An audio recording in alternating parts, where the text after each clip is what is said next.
غزہ میں جاری لڑائی کو ختم کرنے کے لیے کئی منصوبے سامنے آئے ہیں، لیکن ایک منصوبہ جس پر خاصی بحث ہو رہی ہے وہ سابق امریکی صدر ڈونلڈ جے ٹرمپ سے منسوب ایک تفصیلی 20 نکاتی پلان ہے۔ تو آئیے آج اسی منصوبے کی گہرائی میں چلتے ہیں اور دیکھتے ہیں کہ اس میں آخر ہے کیا۔ تو سب سے بڑا سوال یہی ہے کہ اس مسلسل جنگ کے ماحول میں غزہ میں امن کا کوئی ٹھوس اور تفصیلی منصوبہ دراصل کیسا نظر آئے گا۔ یہ تجزیہ اسی سوال کا جواب دینے کی ایک کوشش ہے، جس میں ہم ایک خاص منصوبے کے ایک ایک نقطے کو کھول کر دیکھیں گے۔ اچھا، اس پورے منصوبے کو آسانی سے سمجھنے کے لیے ہم نے اسے 5 حصوں میں بانٹا ہے۔ ہم شروعات کریں گے جنگ بندی اور فوری امداد سے، پھر دیکھیں گے کہ غزہ کے لیے نئی حکومت کی کیا تجویز ہے، اس کے بعد سیکیورٹی اور ہتھیاروں سے پاک کرنے کے عمل پر بات ہوگی، پھر تعمیر نو کا ویژن دیکھیں گے، اور آخر میں وہ شرائط جن پر اس منصوبے کی کامیابی کا دار و مدار ہے۔ ظاہر ہے کسی بھی امن منصوبے کا پہلا اور سب سے ضروری قدم لڑائی کو روکنا اور انسانی بحران کو سنبھالنا ہوتا ہے۔ تو چلیں دیکھتے ہیں کہ یہ منصوبہ اس مقصد کو حاصل کرنے کے لیے فوری طور پر کیا کرنے کا کہتا ہے۔ منصوبے کا پہلا اصول بالکل سیدھا اور صاف ہے۔ اگر دونوں فریق مان جائیں تو جنگ اسی وقت ختم۔ اس کا مطلب ہے کہ ہر قسم کی فوجی کارروائی، چاہے وہ زمین پر ہو یا ہوا میں، مکمل طور پر روک دی جائے گی تاکہ آگے کے اقدامات کے لیے راستہ بن سکے۔ اور یہاں ایک بہت ہی سخت ٹائم لائن دی گئی ہے۔ سب سے پہلے اسرائیل سب کے سامنے معاہدے کو قبول کرے گا۔ اس کے ٹھیک 72 گھنٹوں کے اندر اندر تمام یرغمالیوں کو، چاہے وہ زندہ ہوں یا ان کی باقیات، واپس کیا جائے گا۔ اس کے بعد ہی اسرائیل مخصوص فلسطینی قیدیوں اور باقیات کو رہا کرے گا۔ قیدیوں کے اس تبادلے کی تفصیلات بھی کافی واضح ہیں۔ اس منصوبے کے مطابق اسرائیل 250 ایسے قیدیوں کو رہا کرے گا جنہیں عمر قید کی سزا سنائی گئی تھی۔ اور صرف یہی نہیں، 7 اکتوبر 2023 کے بعد حراست میں لیے گئے 1700 غزہ کے باشندوں کو بھی رہا کیا جائے گا، جن میں تمام خواتین اور بچے شامل ہیں۔ یہ اعداد و شمار بتاتے ہیں کہ یہ ایک بڑے پیمانے کا معاہدہ ہے۔ جیسے ہی جنگ بندی ہوگی، انسانی امداد کا ایک بہت بڑا سلسلہ شروع ہو جائے گا۔ مطلب صرف کھانا، دوائیں نہیں، بلکہ پانی اور بجلی کا نظام ٹھیک کرنا، ہسپتال اور بیکریاں دوبارہ کھولنا اور ملبہ ہٹانے کے لیے بھاری مشینری کو بھی آنے دیا جائے گا۔ اور اس سب کی نگرانی UN اور ہلال احمر جیسے ادارے کریں گے تاکہ سب کچھ شفاف طریقے سے ہو۔ اچھا، لڑائی رک گئی، امداد بھی پہنچنا شروع ہو گئی، لیکن اب سب سے بڑا سوال یہ ہے کہ غزہ کو چلائے گا کون؟ یہ منصوبہ اس نازک وقت کے لیے ایک بہت ہی خاص حکومتی ڈھانچہ تجویز کرتا ہے۔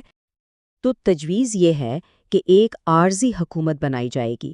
یہ کوئی سیاسی حکومت نہیں ہوگی، بلکہ ماہرین اور ٹیکنوکریٹس کی ایک غیر سیاسی فلسطینی کمیٹی ہوگی جو غزہ کے لوگوں کے روزمرہ کے عوامی اور بلدیاتی معاملات کی ذمہ دار ہوگی۔ اس عارضی حکومت کی نگرانی کے لیے ایک بین الاقوامی ادارہ بھی تجویز کیا گیا ہے، جسے بورڈ آف پیس کا نام دیا گیا ہے۔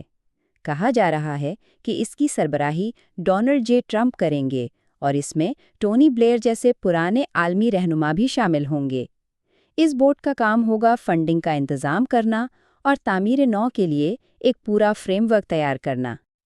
اور یہاں ایک بات بالکل صاف کر دی گئی ہے، اس منصوبے کے تحت حماس کا غزہ کی حکومت میں کوئی کردار نہیں ہوگا، نہ براہ راست نہ بالواسطہ۔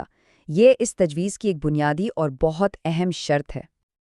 حکومت کی بات تو ہو گئی، اب آتے ہیں سیکیورٹی پر، جو کہ ایک اور بہت بڑا اور پیچیدہ معاملہ ہے۔ دیکھتے ہیں کہ یہ منصوبہ استحکام لانے اور مستقبل میں کسی بھی خطرے کو روکنے کے لیے کیا کہتا ہے۔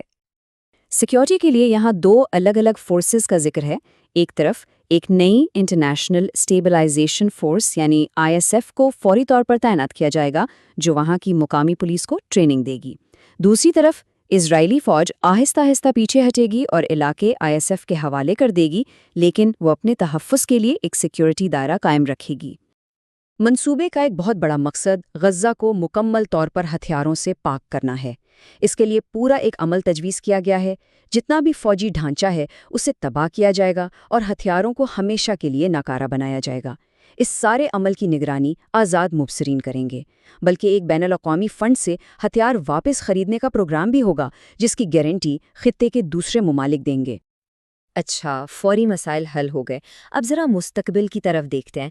یہ منصوبہ غزہ کی معیشت، وہاں کے لوگوں کے حقوق اور ان کی سیاسی خواہشات کے بارے میں کیا طویل مدتی ویژن رکھتا ہے؟ معاشی طور پر ایک ٹرمپ اقتصادی ترقیاتی منصوبے کا ذکر ہے۔ خیال یہ ہے کہ ان ماہرین کو اکٹھا کیا جائے جنہوں نے مشرق وسطیٰ کے دوسرے حصوں میں جدید اور خوشحال شہر بنائے ہیں تاکہ غزہ میں بھی سرمایہ کاری لائی جا سکے اور نئے مواقع پیدا ہوں۔ اور وہاں کے لوگوں کی نقل و حرکت کی آزادی پر منصوبہ ایک بہت واضح ضمانت دیتا ہے، جس میں صاف صاف لکھا ہے کسی کو بھی غزہ چھوڑنے پر مجبور نہیں کیا جائے گا، اور جو لوگ چھوڑنا چاہیں گے وہ ایسا کرنے اور واپس آنے کے لیے آزاد ہوں گے۔ سیاسی مستقبل کی بات کریں تو یہ منصوبہ فلسطینیوں کی اپنی ریاست کی خواہش کو ایک طویل مدتی مقصد کے طور پر تسلیم کرتا ہے، لیکن اس کے لیے شرط یہ رکھی گئی ہے کہ پہلے فلسطینی اتھارٹی میں کامیاب اصلاحات کی جائیں۔ تو آخر میں آئیے ان ضروری ضمانتوں اور شرائط پر ایک نظر ڈالتے ہیں جن پر اس پورے فریم ورک کی عمارت کھڑی ہے۔ آخر اس تجویز کی کامیابی کے لیے کیا کچھ لازمی ہے؟ اس منصوبے کی کامیابی 3 اہم ستونوں پر منحصر ہے۔ پہلا ہے عام معافی، جو حماس کے ان اراکین کو دی جائے گی جو امن کا راستہ اپناتے ہیں۔ دوسرا ہے علاقائی ضمانتیں، جس میں پڑوسی ممالک کو یہ یقینی بنانا ہوگا کہ غزہ سے مستقبل میں کوئی خطرہ نہ ہو۔ اور تیسرا ہے نتائج۔ اگر یہ منصوبہ مسترد ہوتا ہے تو تعمیر نو اور امداد صرف ان علاقوں تک محدود رہے گی جو بین الاقوامی فورس کے کنٹرول میں ہیں۔ تو یہ تھا اس منصوبے کا ایک تفصیلی خاکہ، لیکن حتمی اور سب سے بڑا سوال تو یہ ہے کہ کوئی بھی منصوبہ، چاہے وہ کتنا ہی جامع کیوں نہ ہو، اسے ایک پائیدار امن میں تبدیل کرنے کے لیے حقیقت میں کیا درکار ہوتا ہے۔